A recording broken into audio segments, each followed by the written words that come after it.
아이가 폰을 만지고 게임을 하면서 약속을 어기기 시작하더니 거짓말을 하기 시작한 거죠. 규칙을 정했는데 아이가 안 지켜요. 그러다 보니 관계만 나빠지고 있어요. 그래서 저는 부모님들께 아이와 직접 부딪히지 않고 중립적인 매개체로 말씀을 드려요.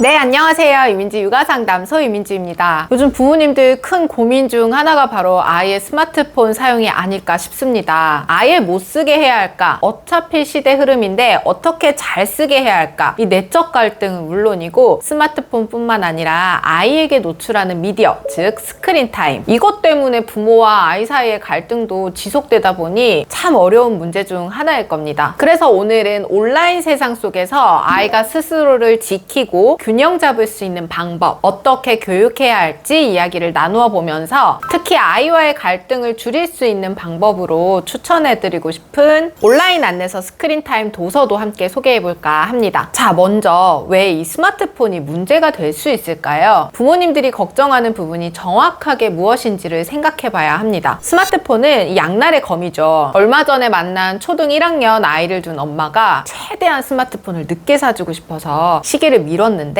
맞벌이를 하면서 아이와 중간중간 소통이 되지 않으니 크고 작은 문제들을 겪는다고 하더라고요. 학교를 마치고 학원을 가야 할 아이가 학원에 오지 않았다고 회사에 있는 엄마한테 전화가 왔는데 학교에선 나갔다 그러고 아이와 도저히 연락이 닿을 방법도 없고 아무리 찾아도 없어서 신고까지 하고서 아이를 찾아다녔던 일을 겪었다고 해요. 그 일 이후로 결국 스마트폰을 사주게 되었는데 아이가 폰을 만지고 게임을 하면서 약속을 어기기 시작하더니 거짓말을 하기 시작한 거죠. 물론 스마트폰이 부정적인 면만 있는 건 아니에요. 스마트폰을 잘 활용할 때 창의적인 활동이나 정보 습득, 또 학습적인 측면에서도 긍정적인 효과를 볼 수 있고요. 또 언제든지 아이의 안부를 물을 수 있으니 부모도 안심이 된다는 긍정적인 효과도 있습니다. 문제는 스마트폰 자체가 아니라 아이에게 아직 이러한 균형을 잡을 힘이 부족하다는 거예요. 그래서 부모의 역할은 무조건 금지가 아니라 안전한 울타리 안에서 스스로 균형을 잡으며 똑똑하게 즐기는 훈련을 잘 시켜줘야 되는 거겠죠.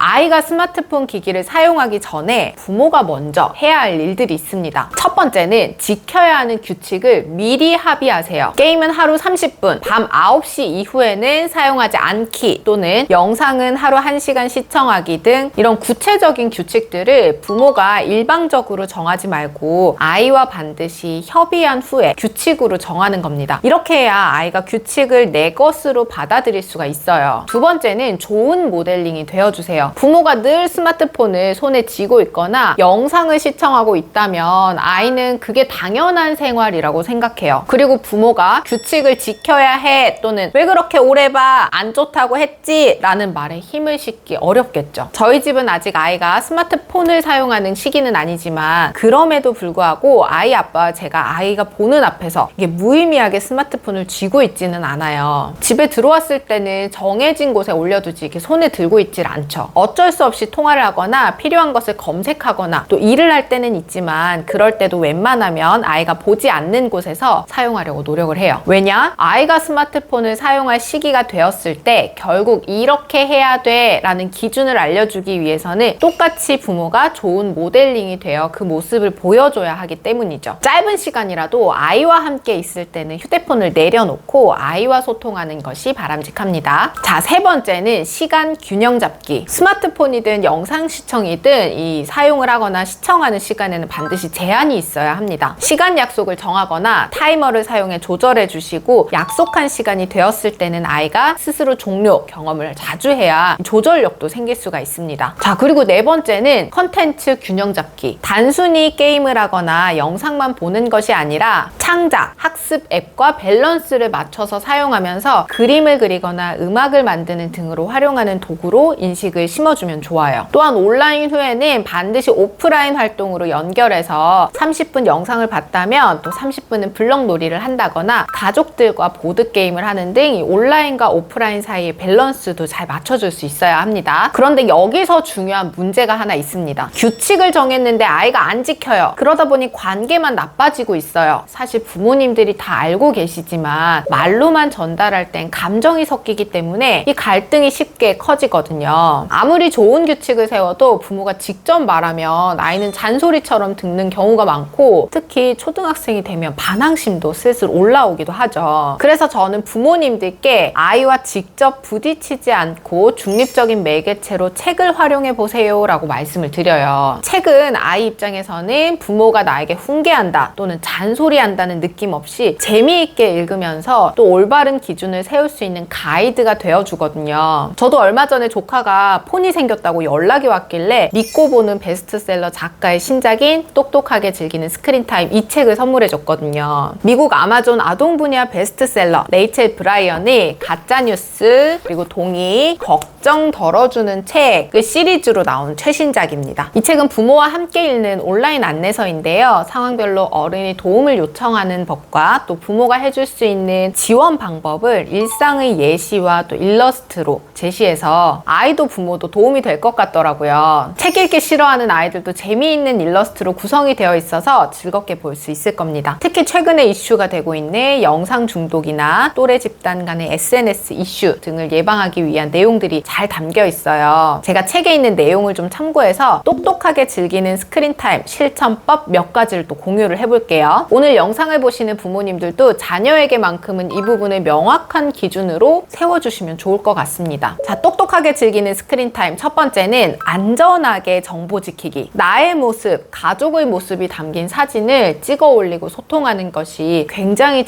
자연스럽잖아요. 하지만 개인정보는 드러내면 안 된다는 것을 꼭 알려줘야 합니다. 특히 아이들에게는 절대 공개하면 안 되는 정보들에 대한 항목을 아이와 구체적으로 짚어야 해요. 그리고 집 주소와 전화번호, 학교, 각종 비밀번호, 그리고 내 개인의 자세한 일정이라든지 부모님의 신용카드나 주민번호와 같은 중요한 번호들은 온라인에 한 번 올리면 지울 수가 없다는 사실을 정확하게 알려줘야 해요. 또한 나와 내 가족뿐만 아니라 친구의 정보도 내가 함부로 허락 없이 올리는 일은 없어야겠죠. 학교나 학원에서처럼 똑같이 온라인에서도 건강한 친구 관계를 맺어야 한다는 것을 꼭 알려주셔야 합니다. 똑똑하게 즐기는 스크린타임 두 번째는요, 온라인 친구와 경계선 긋기. 온라인에서 친구를 사귀는 일들이 있어요. 특히 게임을 통해 알게 된 친구들이 있죠. 만난 적도 없고 또 얼굴도 모르지만 공감할 수 있는 것이 있다는 이유로 굉장히 빨리 친해지고 또 소속감을 느끼기도 하는데요. 중요한 건 넘지 말아야 하는 선이 있어야 한다는 것, 경계선이 있어야 한다는 것을 꼭 알려주셔야 합니다. 스크린타임 책에서는 그 경계선을 세우는 4가지 단계를 알려주고 있어요. 1단계는 괜찮지 않다고 솔직히 말하고, 2단계는 내 감정이 어떤지 표현하고, 그리고 3단계는 내가 원하는 것이 무엇인지 설명해요. 예를 들면 친구의 말투나 사용하는 단어들이 기분 나쁠 때는 좀 더 친절하게 얘기해주면 안 될까? 그런 단어는 좀 불쾌한 기분이 드는데 안 쓰면 안 될까? 그리고 4단계는 경계선을 넘어오면 어떻게 반응할지를 정해요. 한 번 더 함부로 말하면 같이 놀지 말아야겠다. 결국 다른 사람의 행동을 바꿀 수는 없지만 누군가 내가 정한 경계선을 넘어 나에게 함부로 하거나 위험하다고 느낄 때 어떻게 대처해야 되는지 아이가 반드시 알고 있어야 한다는 거죠. 반대로 나도 비대면이라고 해서 남에게 함부로 하는 행동은 하지 말아야 한다는 것, 그리고 다른 사람의 경계선도 잘 지켜줘야 한다는 것도 충분히 배워야 합니다. 똑똑하게 즐기는 스크린타임 세 번째는요, 스스로 책임지기. 과학기술은 놀라운 방법으로 내가 하고 싶은 일들을 훨씬 편하게 할 수 있도록 도와주지만 또 내가 좋아하는 일과 꼭 필요한 활동을 못하게 시간을 빼앗기도 한다는 것을 아이가 인지하고 느낄 수 있어야 해요. 성인도 이 스마트폰을 들여다보고 있으면 순삭이라는 표현을 할 정도로 시간이 빨리 가버리잖아요. 아이들도 온종일 보고 있으면 시간 가는 줄 모르게 빠져들고 또 영상 중독으로 이어지겠죠. 보고 있을 때는 모르지만 이 스마트폰이나 태블릿, 컴퓨터 때문에 하고 싶은 일들을 못하게 될 수 있다는 것을 알고 스크린타임 외에 친구랑 밖에서 뛰어노는 시간, 또 책을 보는 시간, 가족들과 간식 먹으며 이야기 나누는 시간, 좋아하는 걸 만드는 시간 등 이 즐거운 일들이 일상에서도 너무너무 많다라는 것을 알고 어느 한쪽으로 기울어지지 않은 균형 잡힌 삶을 살 수 있도록 해야 합니다. 기분이 안 좋을 때마다 습관적으로 전자기기를 사용하면 앞으로 전자기기 없이 감정 조절하기 어려울 수 있고, 그 뒤에 오는 공허함이 썩 유쾌하지 않기에 이 스스로를 잘 들여다보고 또 돌볼 수 있는 힘을 키워줘야 합니다. 이러한 이야기 이야기들을 부모도 물론 해줘야 하지만 늘 좋은 방향으로 대화가 되지 않고 서로 속상함이 남는다면 적극적으로 책을 활용하면서 너도 그런 적 있어? 엄마도 그런 느낌 받은 적 있어? 우리 그럼 같이 한번 이렇게 해볼까? 활용해 보시기를 추천합니다. 자, 온라인 세상 속에서 아이가 스스로를 잘 지키고 또 균형 잡을 수 있는 방법에 대해 이야기를 나눠보았는데요. 결국 이 스마트폰을 막을 수 없는 시대의 언어입니다. 이때 부모가 해줄 수 있는 가장 큰 선물은 아이 스스로 조절할 수 있는 힘을 길러주는 것이라고 생각합니다. 규칙, 대화, 균형 있는 경험을 통해 아이가 온라인 속에서도 스스로를 지키는 힘을 갖게 해주세요. 아이와의 스크린 타임 고민되시는 분들 댓글 남겨주시면 스크린 타임 도서 추첨 통해 선물 드리도록 하겠습니다. 그리고 도서가 궁금하신 분들은 더보기 정보란에 링크 남겨둘 테니 참고하시고요. 저는 다음 주에 또 유익한 육아 정보로 찾아뵐게요. 안녕!